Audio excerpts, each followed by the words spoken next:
του σπαθιού την τρομερή,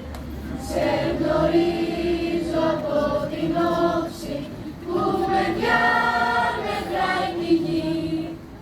Απ' τα κόκαλα βαμμένη των Ελλήνων τα γερά,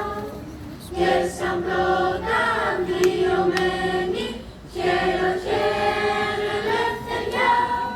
και σαν πρώτα αντριωμένη χέρο χέρο ελευθεριά, και σαν πρώτα αντριωμένη χέρο χέρο ελευθεριά, και σαν πρώτα αντριωμένη χέρο